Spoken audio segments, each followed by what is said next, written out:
Vos erreurs ne sont pas mauvaises. Shalom, bien-aimés dans le Seigneur, notre méditation du jour s'intitule « Vos erreurs ne sont pas mauvaises ». Nous tirons notre texte dans Jean chapitre 8, le verset 11 qui nous dit ceci. Elle répondit « Non, Seigneur ». Et Jésus lui dit « Je ne te condamne pas non plus.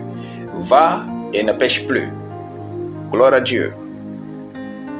Vos erreurs ne sont pas mauvaises, parce qu'elles vous rendent meilleurs, humbles et sages.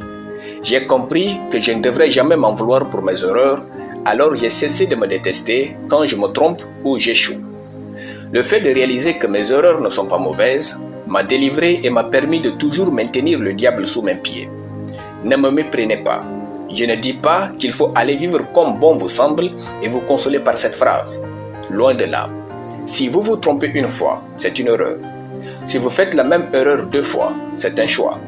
Si vous faites la même erreur plus de 2 fois, c'est votre habitude. Imaginons un humain qui n'a jamais commis d'erreur dans sa vie. Cet humain serait orgueilleux, superstar, plein de folie qu'il appellerait sagesse et nous allons croire en lui. Finalement, cet humain pourrait aller probablement en enfer sans se rendre compte. Donc, arrêtez de vous en vouloir pour vos erreurs si vous admettez que votre péché commis était une erreur. La vérité est que si c'était une erreur, alors vous ne le saviez pas. Pourquoi donc vous en vouloir comme si vous le saviez? Sortez de votre orgueil déguisé en culpabilité.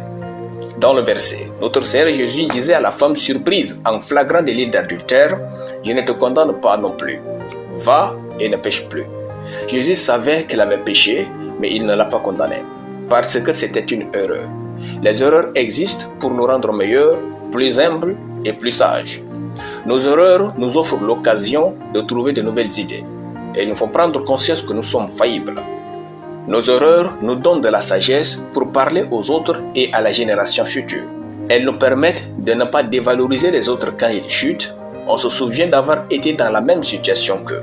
Nos erreurs nous font prendre conscience de l'amour de Dieu pour nous. Nos erreurs nous font comprendre les voies parfaites et non parfaites du Seigneur. Nos erreurs nous donnent de prendre la vie avec du recul.